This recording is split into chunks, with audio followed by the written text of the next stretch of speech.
Hi and welcome. So I want to talk about ascension symptoms, being on an awakening journey as a divine feminine.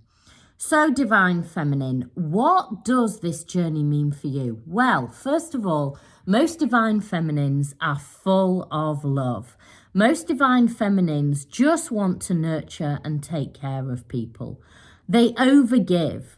They normally give to everybody else before they give to themselves. Yes, that's right. If you're on an aeroplane, you will put everybody else's mask on before you put your own mask on. Why? Because you just want to care and nurture.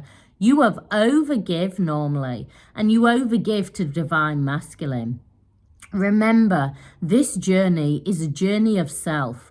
While ever you are looking at this journey as a normal 3D relationship, it will always stay in separation. This journey is a journey of awakening of self. You have to come into your own inner union before you can bring any other union about. And most divine feminines do not want to hear that. Most divine feminines want to, focus on that other person, try and understand this journey. Why is this happening?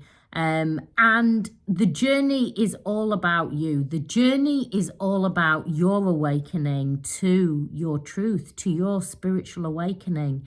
Your core wounds that were activated at separation, you cannot run from them anymore. So you may have spent your life since, a young child running from those core wounds. When you've had soul recognition and the activation of the core wounds, you can't run from them anymore. You try, but they are there staring you in the face.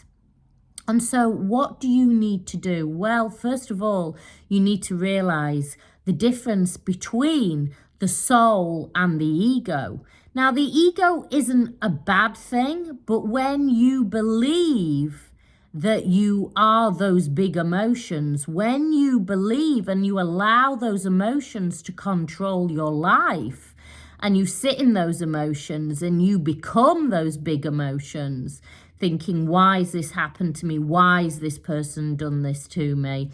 Why? Why? Then you end up in abandonment, in fear, and in victim energy. And this journey is about you, divine feminine, rising from the ashes into your phoenix energy. And most divine feminines that I know and work with are highly, highly empathic. So what does empathic mean? It means that they can feel the world and do feel the world in a very different way to most people. They feel the world in, they can pick up on other people's thoughts, feelings, emotions.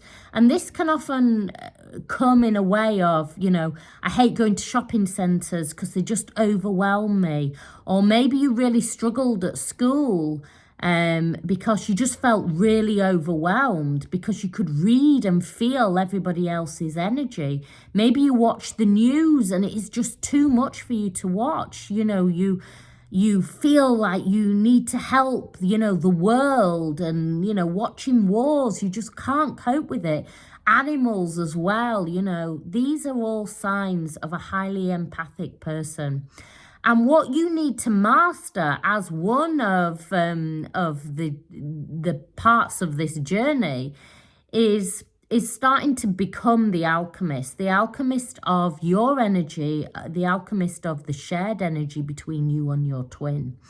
And so it's about watching where that energy is. So when those big oscillations arise, oscillations are where those big energies arise. And they can be triggered by your twin, they can be triggered by the moon, or maybe somebody else in your life is triggering you. When those oscillations rise, then it is you becoming the observer. God, I feel really, really annoyed. I feel really, really sad. Do I? Or is it actually the mind that feels really sad? Talk about the mind as in a third party, and know that you are not the mind. You are the soul. You are not your mind. You are the soul. And, getting really grounded, I find that most divine feminines can be very much in their head, as well as being really empathic. They're very much in the crown and third eye chakra because they're feeling and sensing the whole vibration of the planet, and they're very, very connected. And so getting hematite is your crystal. And most divine feminines will go, yeah, but I prefer the rose quartz, the amethyst, the selenites, the jades, the aquamarine. I prefer those crystals. Hematite is your new best friend. Getting grounded, doing base chakra and root chakra meditations and getting yourself in a very grounded energy is what you need to do, because when you ground in, then you feel safe, secure, and protected, basically, and you're able then to process those big emotions that are rising within you. So hematite necklaces, the ones that go all the way around your neck, are really, really good for divine feminines for anchoring in. Learning to, get that energy. Look at where the energy is. Is it pushing out? Maybe you're with somebody who's in a very timid energy, so your energy wants to control. Maybe with your twin, and you feel them running away. You want to control. Where's your energy going? It's pushing out. With somebody else, maybe they're really overpowering. Maybe they're shouting at you or not being very nice. Where's your energy going? It's going out of the back of you. You need to learn how to become the alchemist on this journey. Your energy should be in a neutral state, in a neutral energetic state. So really start to look, you can use those issues that come up, those obstacles that come up around you, and look at where is my energy? Where's my energy now? Know that with your twin, your energy will only ever push out. Sometimes people will say, yeah, but I'm in running state. The energy is still always pushing out onto them. It is how twins are made. You are divine feminine, your energy pushes. They are divine masculine, their energy runs. But with other people, your energy can do both.